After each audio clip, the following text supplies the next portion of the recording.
again, LeiLani Cauthen, CEO of the Learning Counsel News Media Network, and I'm here today in Illinois, and I have with me Dr. Paul O'Malley, Superintendent of Butler School District 53.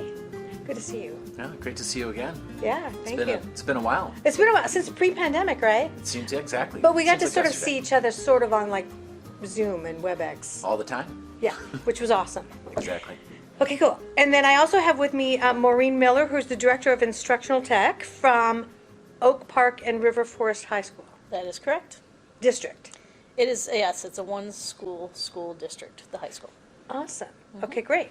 All right. And I also have with me Dr. Jeff Schuler, Superintendent, Community Unit School District 200. Thank you, That's Jeff. it. You bet. Thank Yeah. you. From Okay, good. small to bigger to biggest. Exactly. Is that? Is it? Okay, good. So it's almost a size thing. We have to. Not height, but- Yeah. Okay.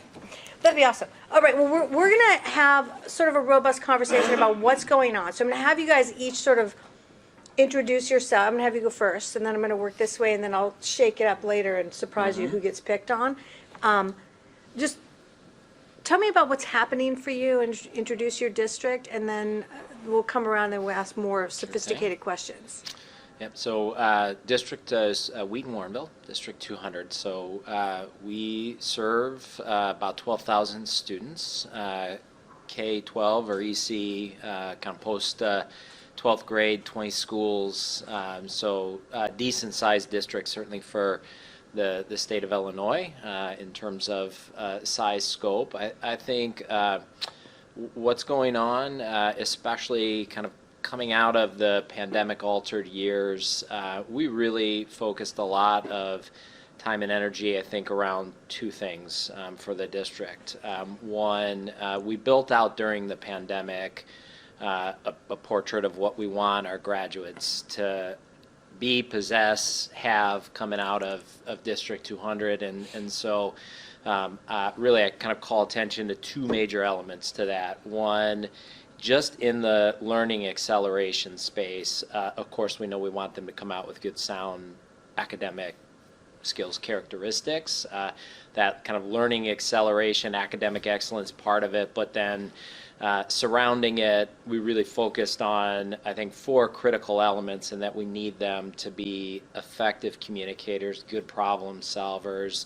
We need them to be resilient learners and know how to manage difficulty, challenges, and work through that. And then we need them to be collaborators. We need them to know how to work together. So that's really been our focus. Most recently is how do we do those two things simultaneous? How do we build sort of that academic excellence strand, and yet do it in, I think, in a way that allows us to kind of address those sort of four quadrants that sit around it in a really authentic way. Yes. And some of the things you've already said to me today about what you're doing leadership-wise are very inspiring, but I'm going to come back to those. Maureen. Sure. So we are a high school district of about 3,400 students, grades 9 through 12, 300 teachers. And I would say that our biggest areas of focus right now, we have just gone through a process of freshman detracking. We're trying to encourage as many people as possible to get into AP programs down the road. So by creating kind of a freshman level honors curriculum, we're making it a much more rigorous place for freshmen so that they know that they're capable of handling challenges and progressing further with their academic careers. So that's one thing that we've spent a lot of time on. Another thing is coming back from the pandemic, the kids were different. We all noticed that the kids were different, and we really weren't expecting how different they were. It was a shock to everybody. We knew there would be some learning issues, but we weren't so sure about the behavior piece of being alone for 2 years. What did that look like? And it was not pretty. So we have a very high level of culture of the building work, where we are setting standards and really folding in all children. We want to make sure that every kid has an adult that they're connected to. We're bringing in SEL days where we're doing focusing on executive functioning, focusing on resilience and regulating yourself, and building those into the day. So we're actually, it wasn't a loss of academic time to do that. We restructured everything, other things like took away an assembly, and then here's how we get this time, lose an advisory, and here's how we get this time. So we're trying to be creative with the school day so that we're not losing any of that contact time, but doing things that are more important, similar to what you talked about with, it's really those soft skills. And I've been in tech for a long time, and to me, it was always about the 4 C's, and those are our soft skills that were never really the focus. But we want kids to know that they have an adult that cares about them and be able to communicate and collaborate and be creative. So those are the things we're working on. I love that. That was awesome. I could go like down into many rabbit holes on that, and I'd like to, but I want to come back to that. Sure. Okay. Paul. Yeah, so I am with Butler 53. It is approximately 450 students. We're a little itty-bitty student, so you have the unit district represented, you have the high school district, and then you have an elementary district, It's which a are good all blend. 3 types in Yeah. Illinois, yeah. So we are a small elementary district, but yet we are very impactful. And when I say we're impactful, we are often scoring very high on the MAP. We are one of the leading scorers on the IR, which is the assessment through the state. And so the expectations are incredibly high. The expectations that we are in school, we want to make sure that we're providing just the best opportunities for our students. And so for us, we've really focused on individualized learning. And one of the things we've put in place is an OTIS system where we're basically bringing everything into one type of software where everybody can see the performance of the students, specifically the parents. And instead of doing 4 or 5 different types of goals during the course of the year, we've narrowed it down to one. So we've strategically abandoned a lot of the practices that I felt were overwhelming our teachers, that caused a lot of stress and anxiety. We've brought it back down to earth, and we've paced ourselves over a 3, 4, 5 year period of time where we're going to focus on making sure that the kids are learning at their own pace and they're able to get that experience in the ALP program. Because when our kids go to the high school, majority of our students are in the advanced honors courses and they are in the AP track. And so we know that our students are going to go to the Yales, the Browns, the high-flying schools throughout the course of the country. And so we want to make sure we put them on that trajectory to proficiency so that at a level that's much, much higher. At the same extent, we're weighing it with the fun. So we want to Yeah. make sure there's fun in school because that's something that was lost during COVID. So we're making sure that we have our Explore More Days, which is an exceptional experience for our kids and our families to come and to be greeted. We have our Kona Ice Days, where we basically have the Kona truck that's pulled up and the kids get their ice cream. And Awesome. They have a lot of fun. And then we have ice cream trucks. And so for us, it's basically weighing the most advanced part of it with a goal that's going to be something that's high level and strategic. But at the same extent, you got to have fun back in school. That's something that's been lost over the last couple of years. And so we're just really proud of just keeping it simple. We adopted that KISS model, keep it simple, silly. And we're finding that it's just been really great for our kids, really great for our parents, and they're just glad to be back and revisit some of the past practices. But at the same extent, what we learned through COVID is there's really some unique opportunities that we can re-engage to start to digitize our curriculum to just be a leader in this department. Yeah, I love all this. I love the individualizing, Oh yeah, but I also love that because you're in elementary, you realize that recess is important to me oh yeah. as a 5-year-old. You know, like why would I even go there unless there was playtime? Yeah, work hard, play hard. Yeah, yeah, yeah. And we did miss that, right? Exactly. In fact, I remember because I was in California at the time during the COVID shutdowns, parks were also shut down. So if you were a mom and even had a few kids who could play together with them, you couldn't even do that. So there's a lot of ridiculousness that we're all the way through. But I'm going to come back to that. Okay, so let's go to this next part, which all of you guys said really interesting things, and it could go on many tangents. But I want to talk about the challenges right now. Okay, so you're doing some really interesting things to elucidate in the curriculum arena, soft skills oriented. Also, all of you guys were. But there are challenges, like coming off of what we've come through, and then all the data that we showed you guys today about these big forces in the outside at Marxit, the cultural shift, even what we saw with what you just mentioned, the kids are different, but they're also really different in other ways too. Generation Alpha likes the screen, humans talk to the hand, kind of a thing, right? Half the time. We're in a different, it's like we just emerged from our little cocoons, and we're in a different world, and there are challenges that are big, I think really big. So let's talk about them each from your point of view. So you guys sort of go la la la when he's talking, because I don't want you to get problem spread. It's, we don't want problem spread. Have your own. Go ahead, Jeff. Yeah, I think, so I would characterize probably our biggest challenge, and I heard a few minutes ago, right, is this idea of, for a long time, we organized our system around just getting kids to college and the best college that we could get them to.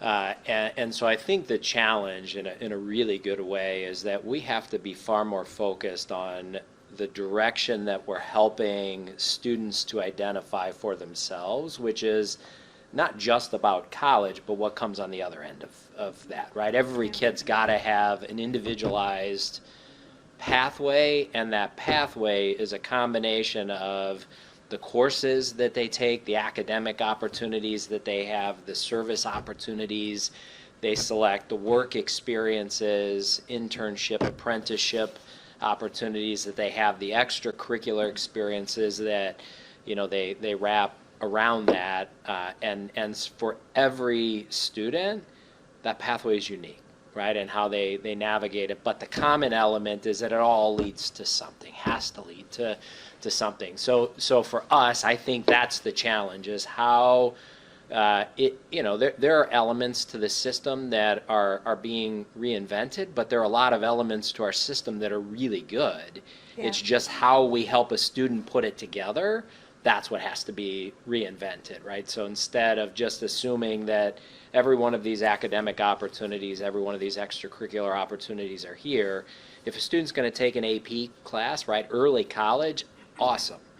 But it has to have a purpose, right? It shouldn't just be about amassing opportunities, but amassing opportunities or aligning them in a way that's really strategic. So again, in a K-12 system, right, that has everything to do with sort of aligning the experience so that you get kids positioned by the time they get certainly to 8th grade, so that they're ready to leap into that pathway. So a lot of K-8 is sort of foundational to that pathway, but that's just the challenge. I think we're rethinking the end, and even if we don't see a student all the way to the end point because they're done with us in 12th grade, we still have to think about our work going far beyond 12th grade. Yeah, I love the way that you communicated that, because it made me get the image of the multiverse, which is where they're going, Yep. right? And also that your challenge is one of trying to be artificial intelligence for that individual child. Realizing that if you're going to carry forward totally individualizing for that child, then you got to know that child, right? And really they have to get to know themselves way more than I did when I was 17, right? Like when I was we asked me stuff like, what do you want to be when you grow up? I don't know, right? Because nobody even asked.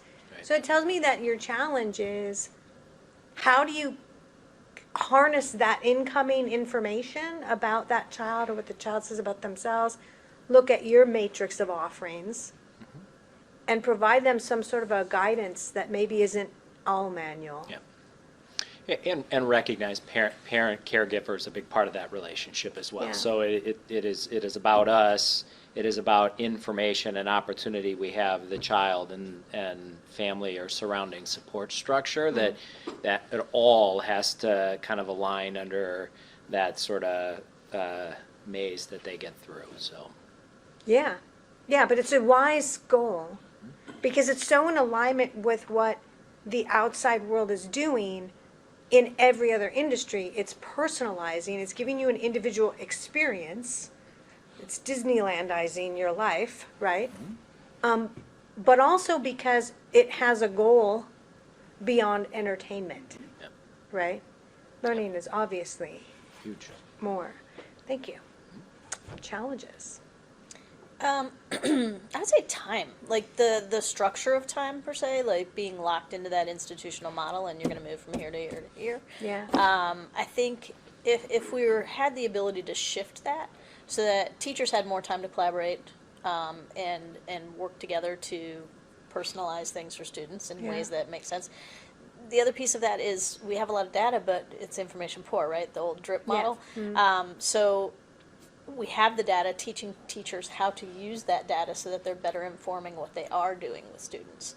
And helping students to set goals for themselves, I think, is another important piece. I don't know that that's anything that a lot of school districts do, because they need to know where they're at and where they should be and how they're going to get there as well. Yes, plus they're so suggestible. You know, at a certain point, like the goal-setting behavior thing is like this whole other science that we really need to get into right now, because it's one thing to say, what do you want to be when you grow up, and they have no idea. And then it's another thing to think you can suggest things when we all know how fast the rate of change has been in the world that would fit them when by the time they get out, it could be like totally different. Right, and you know, you're supposed to ask kids now, what difference do you want to make in the world versus what do you want to be? That's when true you too. grow up? That's true too, but still, they're also highly suggestible, and that could be harmful better than more helpful, right? So anyway. If you have the wrong person making suggestions, yes. Yes, yes, stop making those suggestions. Okay, that was great. Okay, Paul. Well, for the first time ever in education, the model that we have has been challenged. Yes. And we are at really the precipice of using technology at levels that we were able to learn that was forced. It was really forced upon Yeah. us. And so what we're finding right now is everybody wants to gravitate back to the same approach that they used, where they're visiting the copier on Paul, a regular basis. Everyone wants to gravitate? Just about everyone. Okay. So what we've really focused on, what we think is going to be really important, is maintaining the practices that we felt were best and carrying those into the classroom, because we know the students are going to want something that's really technologically advanced. They don't want to basically be at the front or see the teacher at the front of the classroom who has the papers out that the kids are doing worksheets. They want to be engaged. They want to basically go to their iPhone. They want to go to their iPad. And to them, that's really a whole new world that we're competing with at levels that we've never seen before.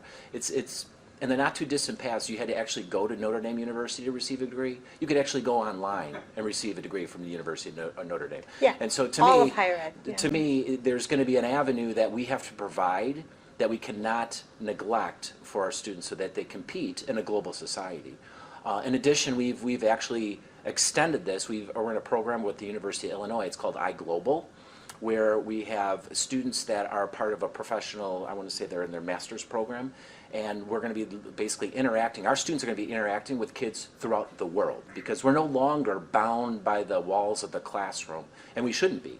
And so for us, the challenge is, how do we make sure that we're extending that opportunity to keep education not only relevant, but exciting? And so we've really made an extra effort to make sure we're continuing the best practices that were pulled from the challenge practice of the in-person learning. Yeah.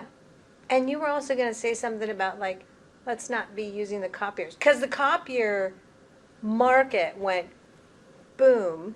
Right? It's a practice of going back to the worksheets and printing the worksheets and handing them out to the students, as opposed to, well, we have Intuit Math, and Intuit Math has a program that we can learn, the kids can do their assessments, and the triangulation of the data, we can have that common assessment that we can then bring into systems such as Otis that we're using, and you could download it and you can actually see that here's additional data points that we could use that in areas that a student may need additional help. And we could seek out that help, not necessarily locally, but you could seek it out globally if you so choose. Yeah, I like this. I like the fact that your mind went beyond the, I'm going to build a matrix of opportunities here. Like, first of all, we came from the teacher building this little matrix of opportunities within the reasonable time frame that she needed to keep the whole group together moving in sync, okay? So she would create that. And then now, like you guys are talking about, you're creating like a range of opportunities. Within the opportunities you have slated for execution. You might even be also offering some extracurricular as one-offs, because you can buy them from online offerings, okay? Exactly. And then put a teacher behind that, right? Now you're talking about something that goes way beyond that, which is, as an institutional leader, I have my herd, and I need to service this little herd of kids from anyone, anywhere in the world. This is Matrix at the nuclear level. It's meta. It's meta. It's metaverse. Metaverse. I may have a Chinese teacher then from China. My child may connect with the people actually on base at NASA. Not just the NASA frontline stuff, but the actual engineers, right? That opportunity then says the future in teaching is possibly the gig economy. Work from anywhere, anywhere. We have a problem getting teachers as it is. Could you maybe use teachers from anywhere at any time? Right now, right here, you just port them in, right? They're coming in via the way we had to use them. Okay, this is hard, because then you think, oh my God, what if the kids are, we can't just let them run around in the classroom and pull each other's hair. Like, we gotta still have humans there, right? So anyway, this led up a whole, now I'm in the metaverse with you, Paul. That's Thank okay. you. Thank you very much. But that brings me back to vision now. Let's look down the road for each of your institutions. You've already gone to the metaverse, so I think that's the end of the road, but let's just pretend we didn't hear him. You guys talk about your vision for a second, then we'll come back. Should we go this way first, or should we go this way? Whatever you want to do. Okay, so now, vision for you. Yeah, vision for us is that we really want to expand, as I just stated, beyond the classroom. And so we're really looking for these opportunities for the students to really create their own educational experience. So whatever path Yes. you so choose that you desire, we want to basically provide that pathway, and the teachers will play a greater support more than ever before. Because the other thing, the other conundrum that we're battling with is this thing called retention and recruitment. We don't talk about that out loud in our outside voice. Oh, there's no doubt about it. So you have retention, and so you want to keep it relevant for your teachers as well. And so you have to give them the opportunities to build the matrix for them. Exactly. The matrix for them to teach within the context of their new construct, which is not only necessarily in the walls of the classroom, but quite possibly beyond the walls of the classroom. And The world, the metaverse. Exactly. There's Okay. no doubt about it. And so, for me personally, I think that's something that we've really kind of tapped upon. We're looking at expanding these opportunities more than ever before. Yeah. We'll see it grow, metamorphosize through having our data in one depository, where the data is going to give us that ability to encourage the student to go down path A, B, or C, depending on the outputs that are assessed or the outputs that are expected. And, it's just really So exciting. you see you see an AI future as well. Oh, there's no doubt about it. Because if we were able to take those commercial technologies that are using, glean all this data from the data tables and then do auto recommendations, we'd have like an Amazon, like, oh, you were shopping for, a blue one of these, and now there's a red one and a yellow one to also choose from. Yeah. So you're seeing an ability to do that all the way to the student directly. Oh, there's no doubt about it. I love that. Yeah. Yeah. So ungated by only humans, Yeah. but the human being also able to, the human teaching is still precious, obviously, especially for elementary, you need them. Because, you will fall down and scrape your knee at some point, and then you have to run over to that teacher. But I love this idea of like serving them what it is that they don't know that they know. They don't know that they need. I mean, that's the ultimate, right? Like, you didn't realize you needed this, but you needed this, and you're like, oh, yes, I do. Okay, Maureen, vision. Well, I would think along those lines of what you need in terms of the teacher. We're As well, yes. Yeah, we're focused on an instructional coaching model, and teachers don't know what they don't know, and they just do what they've done, and best practices might say otherwise. So Yeah. how do we grow those best practices so that we can make the learning environment more engaging for kids and bring in different ways of teaching and show student growth in other ways. So I think for me it's building on that teacher capacity and allowing the teachers the time to bubble up ideas to be different, because it's like I don't see it as just like computer learning. There's always going to be the teacher, the compassionate person in the classroom, and how do we help them with their best practices? Yeah, I love that, because what I just realized is that probably their ability to be there and connect with you on an emotional level was also majorly impugned during the pandemic.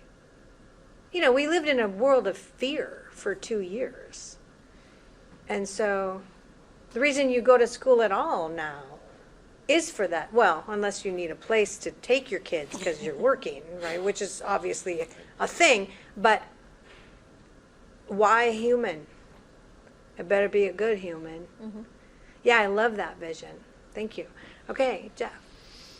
Yeah, so I guess my thought around that is, so I do think back to the last couple of years of the pandemic, and well, I think there were a lot of changes that disrupted systems, and we learned some good things out of it. There were definitely some elements that we kind of mourn the loss of in school, and those represent something, right? I mean, I think you have to really think about, to me, it was a lot of the relational elements, right? I think at its core, teaching will always have like a relationship function. And so I think that sort of the challenge when I come back to thinking forward is that I think we've got a lot of great opportunities with technology and AI to rethink some aspects of what we do, as long as we can root it back in that sort of human relational piece. So think about, how do we most impactfully leverage relationships? We have phenomenal teachers in our school district,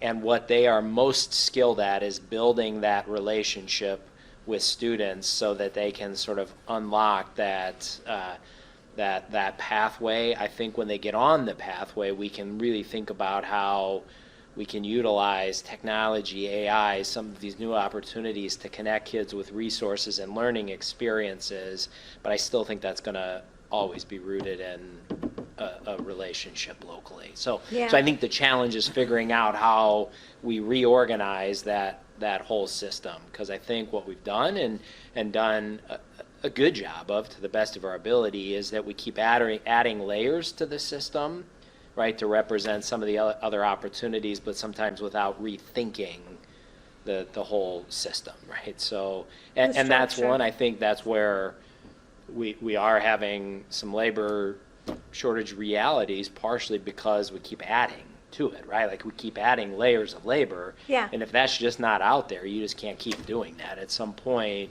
you have to rethink the piece. That's got some other challenges in it, and some of the regulatory stuff and nonsense that we have to navigate through to be able to do some of that. But nonetheless, I just think at points we've got to reimagine instead of just sort of adding layers. Yeah, I completely agree. And I think if I was teaching for any one of you guys, I would look at it and be like, you're going to give me what more work to do? How many more reports do I have to do? Are you serious? You know, I'd probably run away into the hills screaming, right? But what you also said about prizing the humanity of the humans, it's exactly what we think is the future.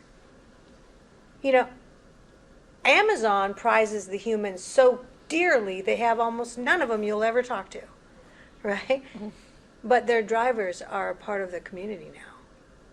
They really are. And if you sort of picture like a teacher as an Amazon driver, it's kind of a weird analogy, but we love our Amazon driver. Like, he comes rain or snow, right? Mm-hmm. Such a, right? And we always get our stuff, right? I mean, you could say this about any one of these service delivery, but give me what I need. Now, the difference between that and a real human teacher is a real human connection, kind of like you were talking about earlier, but also the right human connection, right? Mm-hmm. Because it's almost never been true in my personal experience that I liked all my teachers. Right. Okay? Some of them I really didn't like, but my sister loved that guy, right? She was right behind me in another year, right? She was like, I can't believe we didn't like Mr. Johnson. I'm like, I hated Johnson, but I love this other guy. It's like, I can't believe, like, we all are humans. So we're trying to put together kids with other humans, and they're all going to be, it's like a jumbo. I mean, it's a majestic experience to lead a school of any kind, right? Like, wow, you guys, holy cow. You know, 23 mysterious new problems that hit you in the face every day. But I think what you guys said about moving through this sort of, you know, chasm of the magic of how you put it all together is kind of where we're at now. Because we left the normal. Mm-hmm. We want some normal, but we kind of left that. I love that. Okay, so let's go on to like the final question. Teacher roles. We know that's also shifted. So you said a little bit about it, but I'm going to come back around with you guys. Go to you first. Kind of like if you were teaching again, which I don't know, have you had to step down and take units like a lot of superintendents this year that I've talked to? No. You lucky guy. Woo! So don't tell them, right? Just count the blessing. Teacher role, like, what is it now, post-pandemic? What do you feel? Well, we could share with you that what we've tried to do is reduce the workload by keeping the class sizes really small, which makes the learning opportunity more impactful for the student. But at the same time, it provides the teacher with more time to spread amongst the students that they've had. And so we've really kept it as simple as possible, and we're making sure that as retention or it's not as retention, but as attrition takes place, where we have people who are retiring, that frees up additional dollars. We can not only replace that teacher, but quite possibly another teacher.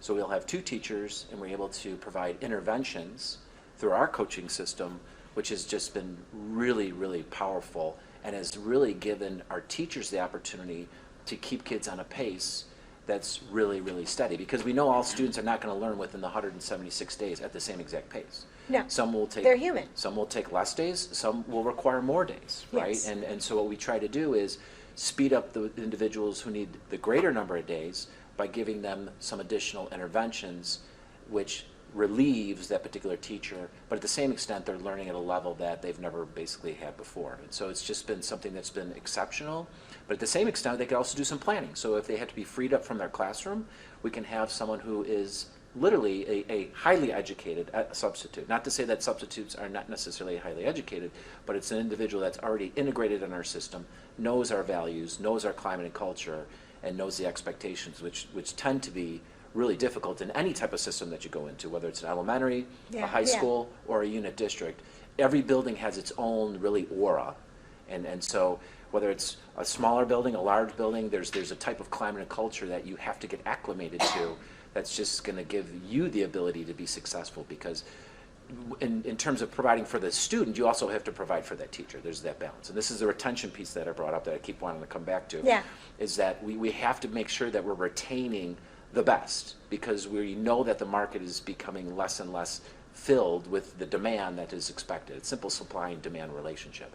And so the greater we can make our teachers feel more comfortable, the greater we'll have that likelihood that they're going to stay there for longer periods of time. But at the same extent, we also want to look at and recruit people who recognize the great things that we're doing as we get the word out in terms of why our organization is a place that you want to apply to or quite possibly shift over to. Yeah. Pull in other industries, which is, trust me, that's what you guys are going to have to do in the next year. You know, We're already seeing it with our aides. Yeah. So some of our aides are second career individuals. Yeah. And we have people that have economics degrees, communication degrees, Yeah. law degrees. No degree at all, maybe. Well, in some cases that may be it. It might be an entrepreneur who started a business. Yeah. And so that's some of the things that we're looking at, and then we want to retain them so we make them feel as if they're part of D53. Yeah, now, I love everything that you said, but you've just horrified a good 3/4 of all my readers who are going to be watching this video who cannot get teachers. So you're like, oh, I lose one to retirement, I replace them with 2 because, you know, salary difference, blah, blah, blah, blah, blah. They're like, no. I mean, we had a Virginia district say to us they were going to be 70, 80 kids a classroom. You're talking about 20. You're scaring them right now. Right? They cannot get that in that state. Right. So they're in a different sort of universe. You're over here in another part of the multiverse. Situational leadership. Yeah, it really is. Okay, so what are your thoughts on this, the role and shift of teachers? Well, since I left the classroom, everything I've done and learned in the last 18 years or so, I would be a way different teacher. And part of that is a good thing, and part of that is a scary thing. Yeah. Because when I taught, it was like, here's the unit and move on, like you showed us earlier today. And I didn't really circle back much to capture kids that weren't making it.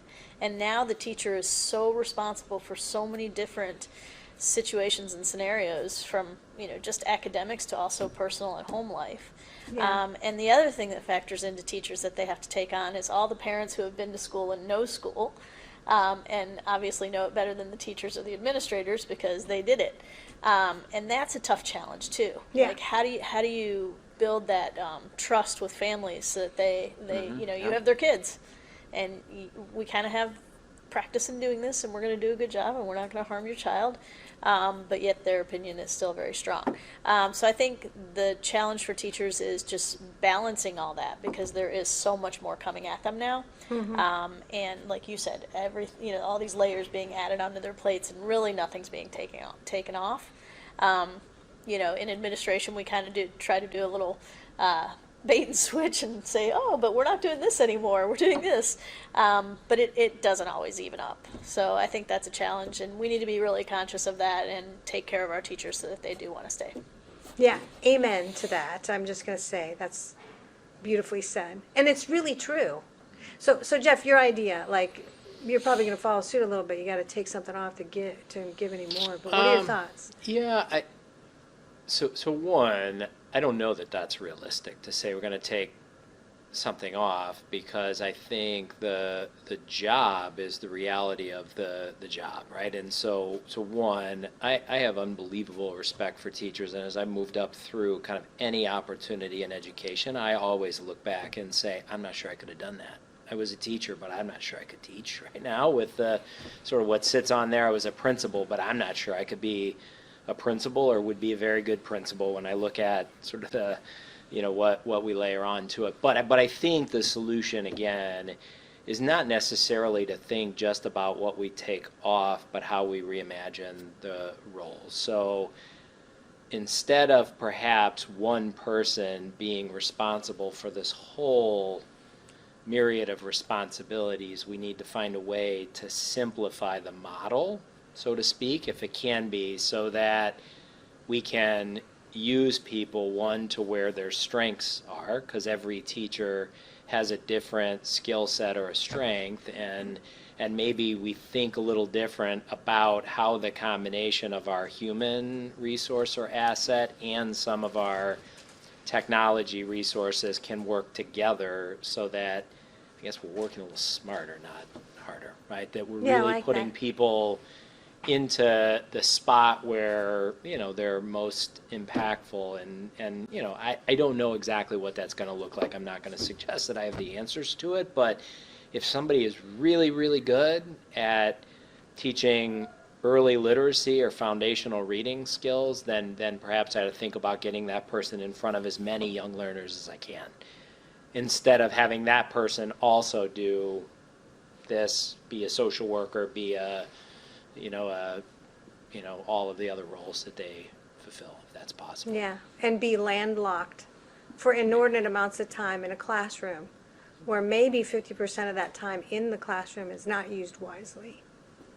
Your mind, I just watched your mind go down the road a lot of other executives did when they called Learning Counsel mid the pandemic and said, remember Learning Counsel when you were talking about a model shift? Remember when we were doing those things that we talked about and where things would go based on what's happened in other industries? Remember? And I said, of course, yeah. And they said, bam, we got to do it now. And it was a model shift conversation. And they didn't know where it was going to go either. But after, 50, 60 conversations, we kind of did a little dive into it. It's a time and space model shift. It's let's not be a manufacturing line only. But it's scary. This is a scary conversation. But it's exactly what your mind just did. If I can't get the teachers, what am I going to do to use them more efficiently? Model shift, where do we go with that? Right? You kind of went all the way to the metaverse. But you have you're not a battleship. He's a battleship. You're like a big yacht. And you're like a... Tugboat. Is that it? No, I was thinking something Carrying the really load. much cuter. Okay, like a really nice sailboat. Serves a great purpose. But you can turn easier than he can turn. Oh yeah, there's no doubt about it. Yeah. So it's the turning, it's the thinking. But your mind is there, and you're starting to look, which is the way we feel like most of America is right now. Except for the ones that resist right out of hand. They're like, we're never doing that, And the reason they do that is because once they think that, they let their mind go down that road, freaks them out. It's the same way we were freaking out teachers when COVID happened, but we couldn't do anything about it. We're like, stay home, turn on your camera, We couldn't because we had this thing happening, right? So we had to change. And now the genie's out of the bottle. Well, this has been fantastic. Final comments. You go first. Yeah, it's, don't be afraid, take some risks. And I think that what you'll find is if you get the input of your teachers and really listen to what they're saying, you're going to have some great opportunities to keep some of the practices that could quickly be abandoned that are just going to improve not only the academic performance and achievement of our students, but more importantly, the morale of our teachers so that they can perform and then stay in the profession for longer, because when you're heard, when you're listened to, even if you don't even necessarily do what they've expected, Yeah. that's dynamic. That's dynamic, and that's the roles that we fill, and we have to be open to those courageous conversations. Well, it's what a good parent does. Oh, there's no doubt about it. Parent is like, come here, kid, blah, blah, blah. We need to have a little conversation. And what would you like to do for, playtime? And the kid says, blah, blah, blah. I want to do this. I want to do that. I want to, blah, blah, right? And then the dad has to say, no, we're not going to shoot BB guns at the neighborhood's, windows. We're not doing that. And we're not slingshotting anything over the fence. This is what we're going to do. So, got you. We're not doing that. That's a leader right now, right? But I got you, That's right. and I'm still going to tell you what we got to do. Right? There's been a little bit too much like, got you, let you. Right? That's not parenting. That's letting. Right? So I love what you just said. Okay, Maureen. Along those lines, I think you need to be agile and open. I just watched a video yesterday about conscientious leadership and being above the line or below the line. And everybody is one point or another in any given day. And I think it's really important for us to be very thoughtful about trying to be above the line so Yes. that we can be there for people. Yeah. Yeah, you got to be human to yourself. Yeah. Last thought that I would leave is I just think we have to iterate, right? I think in education, our typical change model was one for good reasons, right? Where we took a lot of time to plan out any aspect of a pivot. So when you talk about the size of our ship, right? If you're gonna try to turn a cruise ship in a canal, you got to put a lot of thought to how you're going to do that. But at some point, you just have to start doing it, right? And figure out what's working and what's not working. And I think that's part of the mind shift the mindset we've got to have moving forward is that we have to do it in thoughtful ways, but we just have to iterate and try things and find out what's working, and then that will guide our next steps. Yeah. Thoughtfully said. Thank you. Okay. Well, this has been awesome. Thank you. Thank you. And thank you for being with us today at Learning Council. And we hope to see you again when we go back to Illinois. Sure. Yeah.